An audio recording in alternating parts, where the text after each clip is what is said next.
I present on the modernization of the Parliament of Ghana, and I'm Leslie Addico, Director ICT, and I've been at post for the past 8 months. So today, this is going to be the agenda. I'll give a quick intro and give a little timeline of history over where we have come from, and then zoom into the period of the actual transformation. And then as we digitalize, we are also aware of the threat of cybersecurity. So I'll talk a little bit on cybersecurity, a few things we have done to secure. And at the heart of all the digitalization and modernization is a robust ICT infrastructure and connectivity. I'll touch on that as well. And then I would conclude. So our parliament was inaugurated in 1993. We've had a couple of military interventions, so we've not had a smooth parliament since independence in 1957. But from 1993, the fourth Republican Constitution, we've had a continuous parliamentary democracy, at least for the past 32 years. And at the start of the parliament, there were just a few electronic gadgets which are termed pseudo-digital tools that were at play, and the audio conference systems, an analog tape recorder, and of course, the good old typewriter. And these were used, to record proceedings and enhance the audio within the chamber, and also to record, archive, and help with the transcription. Then, sometime in 2000, we had our first set of computers. These were donated by the UNDP. And right after that, the Parliamentary Service Board, saw the need to properly establish an ICT department. So in 2001, the ICT department was established with the mandate to facilitate chamber business, committee meetings, and provide digital platforms that promote parliamentary visibility to citizens. As part of the function of the department was also to support or enable the effective and efficient management of the parliamentary service.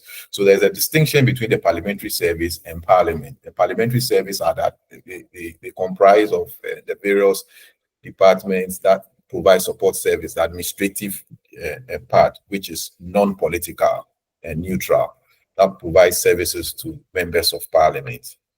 So the department was established in 2001. And there were a few milestones, baby steps that were chalked along the line. In 2001, we had the first, we were connected to the internet, and then there was a cafe that was set up to help MPs facilitate their work. And then also a basic website was developed just to provide information, which was refreshed sometime in 2004. Then in 2008, we started publishing parliamentary business documents on the website, the Hansard, the votes and proceedings, the other papers, committee reports, etc., etc. Around that same time in 2009, there was a transition from the analog conference system, which we were using at the time, the Auditel, to a Bosch Decenters digital conference system with very high quality audio recording, digital audio recording, archiving on servers, and then it gave a video feed to the Hansard department to enable them transcribe. So there was a transcription system known as the FTR. So we moved from the analog tape recording to a digital recording on PCs and with headsets, so that the Hansard department, they don't really have to come into the chamber. They can sit in their office and have a video feed where they can do the transcription. Around that same time also, we had to deploy a robust infrastructure, a LAN infrastructure with a fiber ring to connect the three buildings at the time, the chamber block, the speaker block, and administration block, over an STM4. That's about 622 megabits per second. which was later upgraded to STM16 around 2.5 gig sometime in 2011. So fast forward in 2014, the real transformation started, and with the introduction of an Android-based Bosch multimedia conference device. And with that device, it enabled us to share a little content, PDF documents, procedural documents on the devices for members of parliament. And so that was a major milestone. Then fast forward, also some of the things that catalyzed the transformation. We all know what happened in 2019, COVID-19, and it really opened up more opportunities for digitalization. We started some virtual committee meetings here and there. Also, at the heart of the digital transformation has to do with the processes, the culture, digital tools and technologies to facilitate members of parliament and staff, to facilitate their work. So there were two dimensions. We were looking at chamber or parliamentary business as well as the staff of the parliamentary service to kind of digitalize and automate workflows in the admin department, finance, HR, and all that.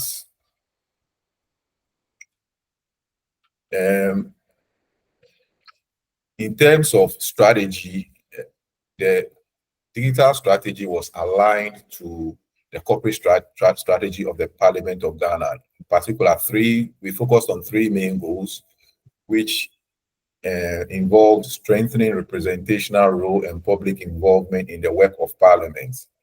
So then we decided to adopt a vibrant and interactive social media and website where streaming of parliamentary proceedings, postings of news and updates to engage the public in the work of Parliament. Also, with Goal 5 has to do with enhancing the capacity and productivity of the parliamentary service. So automation of business processes within the various departments, development of an ERP system to facilitate the work of the finance, procurement, HR, admin, and the stores department. And then also Goal 6, which also is in line with both Goal 3 and 5, to enhance the capacity of Parliament to effectively respond to changing trends. So technology had to be at the forefront if we have to be responsive to the changing trends. Like we mentioned, when COVID hit, it was difficult to have physical meetings and at plenary and at the committee level. So with the technology we had at the time, and it was easy for us to quickly subscribe to Zoom to enable committee meetings and a few, apart from the parliament itself, staff of the parliamentary service in the various departments also needed to communicate even when there was lockdown. So we were able to use the Zoom platform as well. And also at the heart of such transformation was IT governance as well. So there was a functional IT steering committee, which was co-chaired by the chairman of the communications committee, who was a politician, and then also the clerk of parliament, who was a bureaucrat. So there was a fine balance between the political class and as well as the bureaucrats or the civil public service servants. And I'll just touch briefly the people behind the modernization. Of course, the IT team. Currently, we have about 5 departments: infrastructure, chamber, conference support. We have a dedicated team to support the chamber business. Of course, we do a lot of in-house application development. So we have a full unit that is committed to developing in-house tailor-made solutions for MPs, for parliament, as well as for parliamentary service. And recently, with the emerging security threats, we have also established an IT security team. Our key clients and stakeholders in delivering service are, of course, the Speaker and the Parliamentary Service Board, because most of the time, certain initiatives, depending on the threshold, we have to ferry a memo through the board for approval and all that. So the Speaker and the Parliamentary Service Board has been a key stakeholder. Members of Parliament, we engage to find out what would best work for them and understand their needs. And of course, the staff of the service, about 1,000 plus research assistants. Every MP has a research assistant and an administrative assistant. So those are our key stakeholders. And we work with contractors and consultants as well, with both on ICT and other areas. And of course, very important, or at the heart of all that we do, are our external stakeholders, other arms of government, the judiciary, the executive, because most bills, with the exception of private members' bill, will be initiated from the executive side, and then constitutional bodies that Parliament has oversight over, as well as the ministry, departments, and agencies. And of course, the civil society and citizens whom Parliament exists to serve and represent. So some of the initiatives over the period, we categorize them into general office productivity. Of course, the devices are the enablers that will allow the services or softwares to be provisioned on. So MPs are given tablets and laptops, desktops for their RAs and administrative assistants. Microsoft Office, for general word processing. And then, like I mentioned, the ERP solution and a Kaspersky antivirus endpoint for all the devices that we deploy. And then we run an email service for all official email platform for all members of Parliament and staff. And what we use is Zimbra. We use a Zimbra platform. And also the website where information, documents, and all public information are updated. Other tools, there's a directory service that members can always, or staff can go there to look up for contacts and profiles of members of Parliament. It also helps with visitor, when visitors come in and the visitor center has to contact the MP or the research assistant just to make sure the visitor can get access to the MP. So at the visitor center, we have a portal where you can fish out details about an MP, his phone number, his room, office address, and all that. So those are some of the general office productivity tools. And then with tools related to parliamentary business, as recent as the beginning of the year, we deployed a new chamber conference system, fully multimedia, allows for voting and attendance recording, and for the publishing of parliamentary documents for members of Parliament. Of course, I indicated a Zoom conference platform, and we have developed an app, a mobile app, Parliamentary Watch, is for citizens. So it's on iOS, Android, and there's an Android TV version where citizens can follow parliamentary proceedings as well as certain information, documents, and all that pertaining to the activities of Parliament.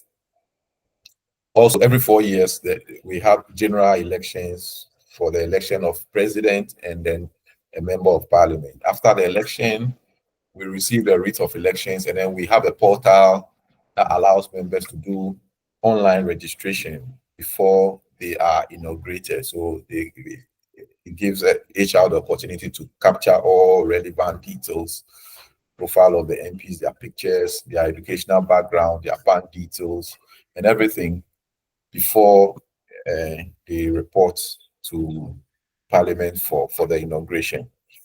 Recently, we've also developed a question management system which allows members to file parliamentary questions.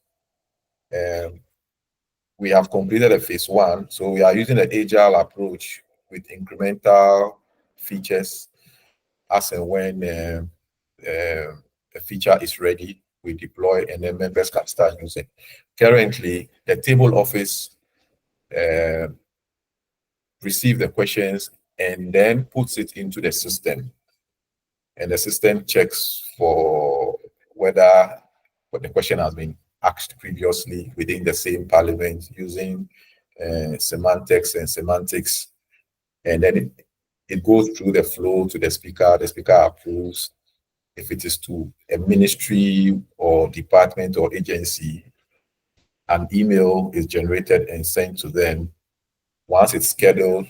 And in all these phases, the member who filed the question is notified via WhatsApp and SMS until a date is given for the questions to be asked. So the member also gets to know and all that. We are looking at the phase 2 where now members will not have to see the table officers, but then they will file the questions from a mobile app or on an online portal, and then it will go through the process. So that is work in progress. Also, for attendance in committee rooms, we have deployed facial recognition systems in the committee rooms to facilitate committee attendance.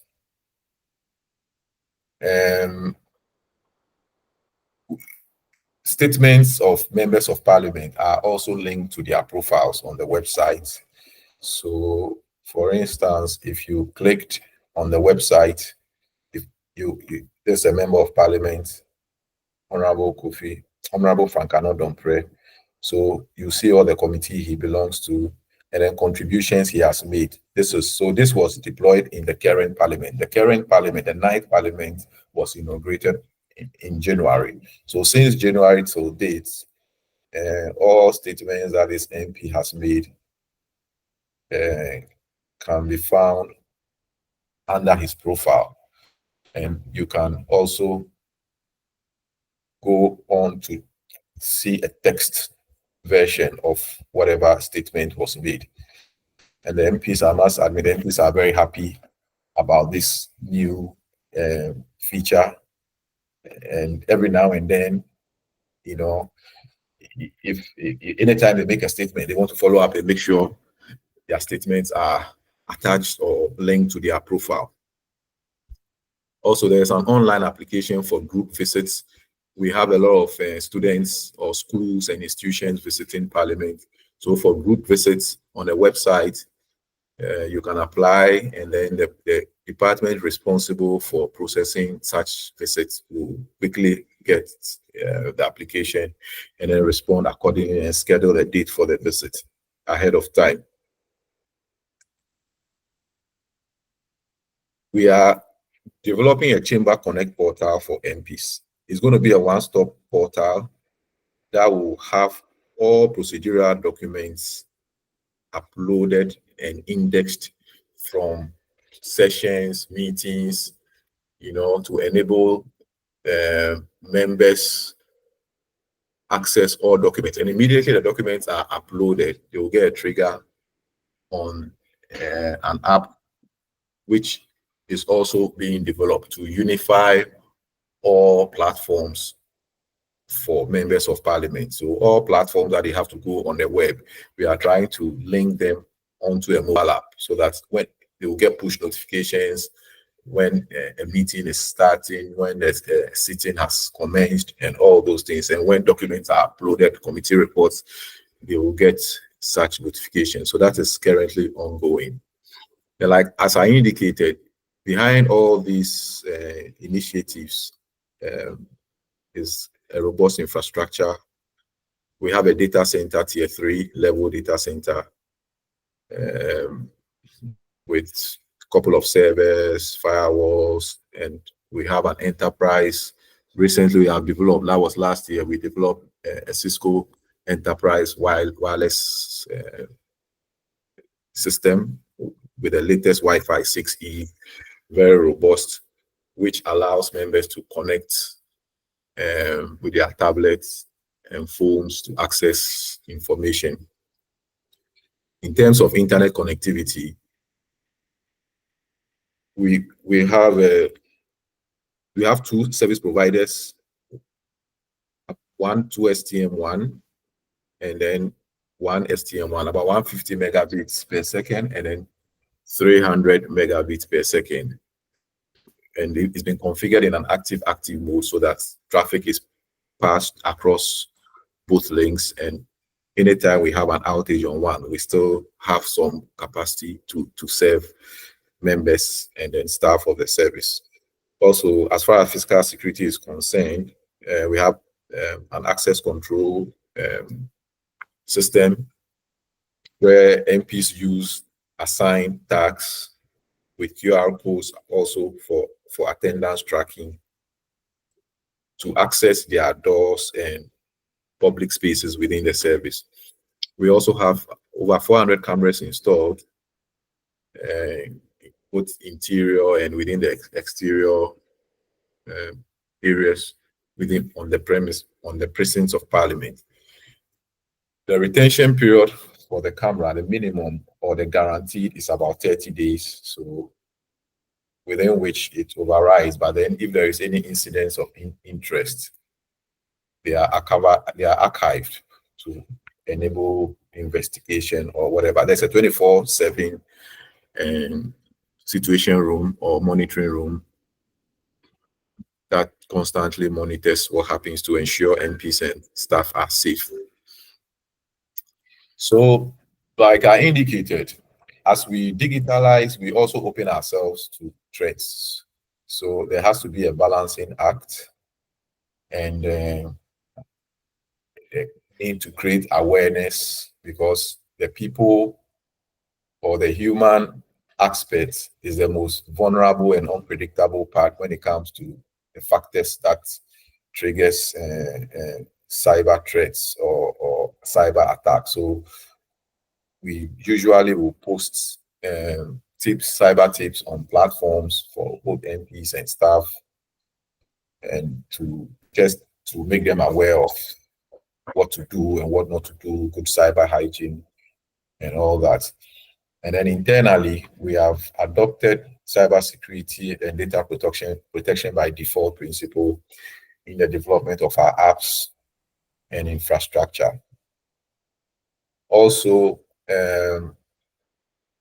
we are upgrading our endpoint protection to a Kaspersky Next EDR Optimum. Our current subscription expires exactly today, so we've made an arrangement with a local partner of Kaspersky. So at the end of today, when the current subscription expires, we will be upgraded to the EDR, which provides enhanced threat detection, faster investigation, and more effective response capabilities. Also, another key cyber project ongoing is a deployment of a SOC and a threat hunting solution. Project is about 80% complete.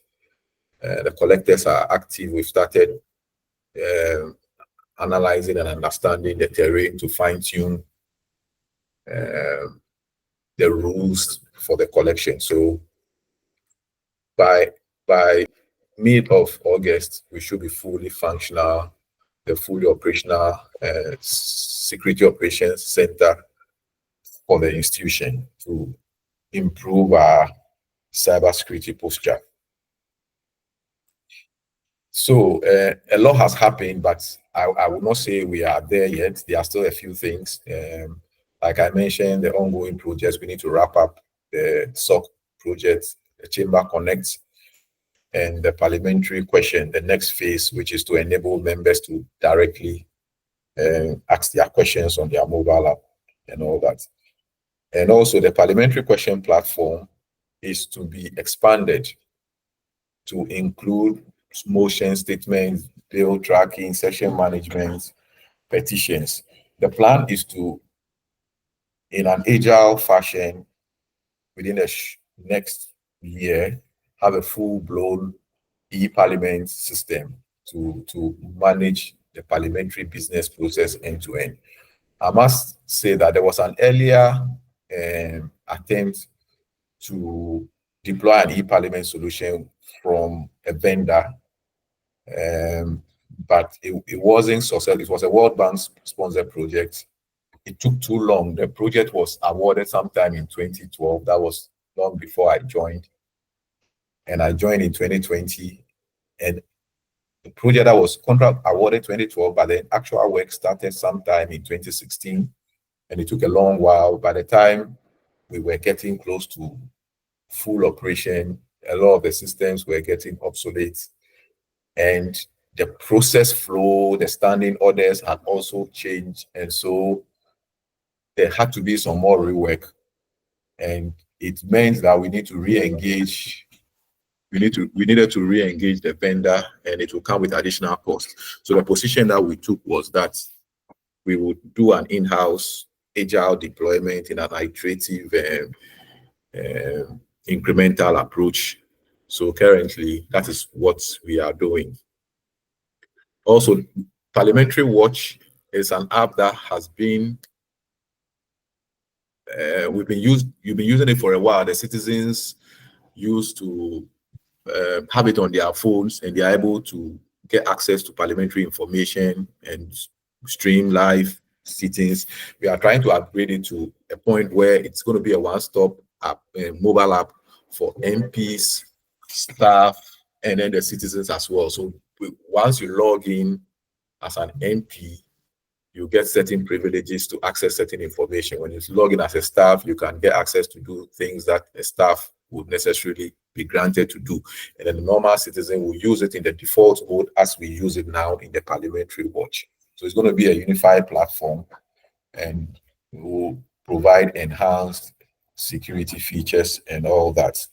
Also, we are looking at adopting AI for Hansa transcription. Currently, it's not fully automated. We record the audio. There are annotations that help the reporters do the first draft and then the editing until the final Hansa document is ready. But we are looking at moving to AI to facilitate the transcription process. And also, we've tried the use of RAG to summarize certain documents. We're still testing it, and the application development team are still working on it, but very soon the assurance I get is that we'll be going live, and that will help summarize uploaded documents, because some of the documents are very voluminous, especially the Hansard. But then we want AI to be able to quickly do a summary of highlights to help MPs or citizens or whoever is so minded to be able to get a gist of what the entire document is. Along with that, also, we intend to deploy virtual assistants and chatbots on our website to assist citizens who visit the website. Then, cloud service is also on the radar. We are considering migrating certain critical services to the cloud to improve availability. It's something that we are looking at, which will happen very soon. Finally, to conclude, I must say that digital tools and cybersecurity are crucial for members of parliament and staff of the parliamentary service to ensure efficient, effective, and secure operations. The Parliament of Ghana does not only embrace digital transformation or modernization to be effective and efficient, but also intertwine it with robust cybersecurity strategies. This integrated approach is crucial in an era where economic uncertainty is increasing, cyber threats are escalating, and digital transformation is no longer an option, but a survival necessity. So these are some of the references that are used in the presentation. And I come to the end. So I invite you for questions, discussions, recommendation, any comments to help improve the digitalization agenda at the Parliament of Ghana. Thank you very much. Thank you so much for the very informative presentation. I've definitely learnt a lot, and it seems like you've invested quite a lot of time and effort, especially over the last 5 years, into your digitization strategy and how that sort of really is progressing going forward, which is quite exciting. I suppose one of the sort of questions I do have is around your sort of use of the or the AI initiative, say for example with Hansard, transcription and document summarization, etc. I'm wondering, like, what are your thoughts in terms of, is that dependent on, say, your one of the statements you had in your presentation around cloud migration, or are you looking at sort of bringing some of that stuff, into your sort of local data center, or what are your sort of thoughts around how you're looking at that, from an adoption perspective in terms of leveraging some of that AI technology? Yeah, so it has come up often, especially with the transcription bit. In fact, we've considered a couple of solutions, but most of them are not easy and are not cheap because they charge per hour and all that. And considering the fact that over the period also, especially with the transcription, we've employed a lot of reporters who are on payroll and all that. So we really have to look at a cost-effective solution so that at the end of the day, we will be able to improve efficiency and also lower costs. And then with going on to the cloud, we have been looking at having co-location offsite, but the cost of co-location also is quite expensive. And depending on whatever compute and storage and all that you are looking at, can be very expensive. And if it is just to serve as a DR backup, then it's like you lock up money, capital into an infrastructure that you might use once in a while. But then the plan for the cloud is actually the cloud is the availability on the cloud is usually very high. So if we are going cloud, then we will be moving a lot of the services onto the cloud so that it is not like a redundant or a failover or a backup. Yeah. And then we cut down on local infrastructure and limit it to a few things, of course, where you need of course, we are also mindful of capacity, internet capacity, once you have a lot of things in the cloud. So things that normally access is within the precincts, you can have it on the precincts, and then you can also synchronize in the cloud where a few people need to connect offsite and all that. So it's a whole thing. We are looking at streamlining and coming out with a strategy which is cost effective and efficient. Thank you. Definitely, there are a lot of different challenges for every single parliament, when they're actually deciding around that sort of cloud adoption process and the management around that as well.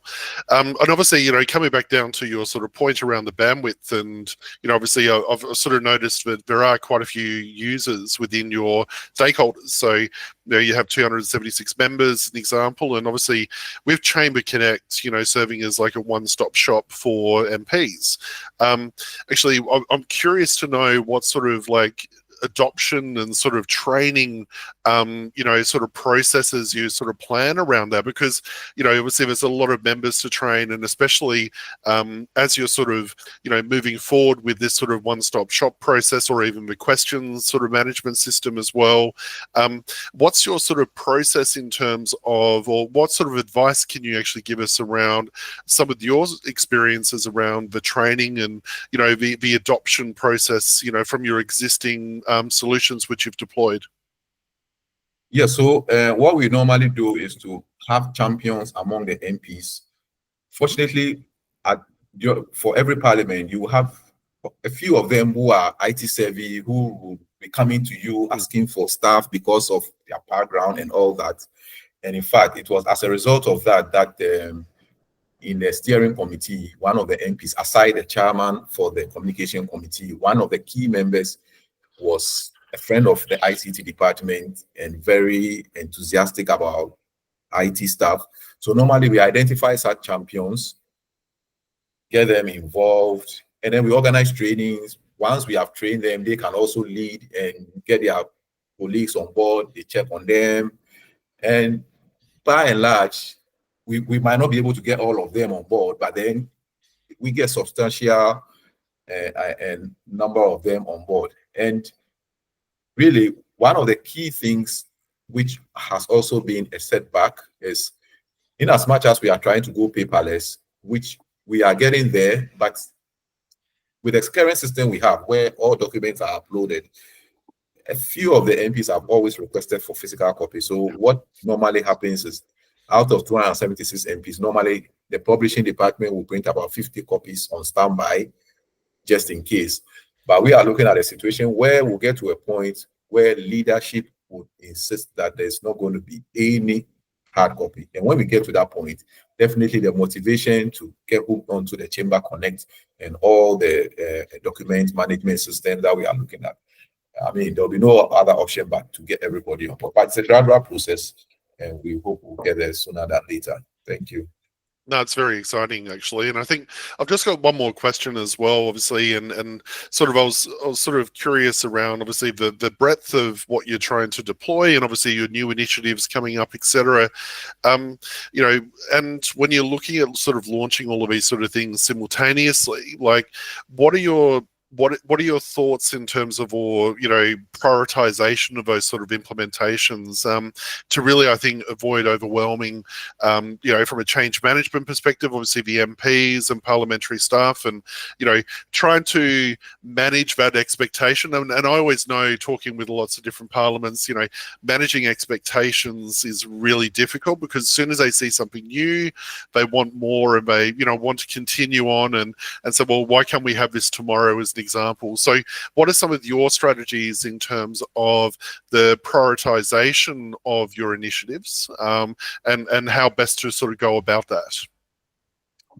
Yeah, so the strategy is to do incremental change and improvements. So like I said, when the e-Parliament projects sort of failed, and there was still the need, because from some of the MPs, a few of them have traveled around, they've benchmarked. There was still the yearn or zeal for such a system. And we realized that question management is a problem, because tracking of questions get lost and it becomes an issue. So we decided to tackle that first. And trust me, it's really worked out. And we didn't want to start where the MPs would now be filing the question, because it becomes problematic for them. So we said, okay, the usual thing is you write a paper, you bring it to the table office, and then the paper attached to a memo, minuted here and there. Now we say, no, just bring the question. It's 2-sentence question. Then the guy at the table office will enter it into the system, goes through the process, they get notification. Then they realize that there's progress. It's at the speaker's place. It's at here, it's there. Then they can now follow up. Now the next step is now, once they know it works and they're able to track, they get a notification. Now, don't bring your paper, just enter it yourself. So we move to that level. Once you start working, now filing of questions, filing of motions, and statements, they are similar. Once that works, then we do the statement, petition, and all that. And then we move gradually. Once they see the system working, as we add further features, and we have to manage the feature bulletin and upgrade so that they are made aware as and when a new feature is available. So that is the strategy we are looking at. We don't want to do, we have in mind what we want to do, but we are taking it in chunks as and when the real need or the opportunity avails itself. Because if we do all these things and the members are not using it, then we would have wasted our time. So we want to do it in bits, get their buy-in, and then incrementally add on. Thank you. Yeah, fantastic. It's been a very insightful presentation, and I've been really enjoyed listening to it. So, yeah, thank you so much for your time, and yeah, wish you well for your future endeavours.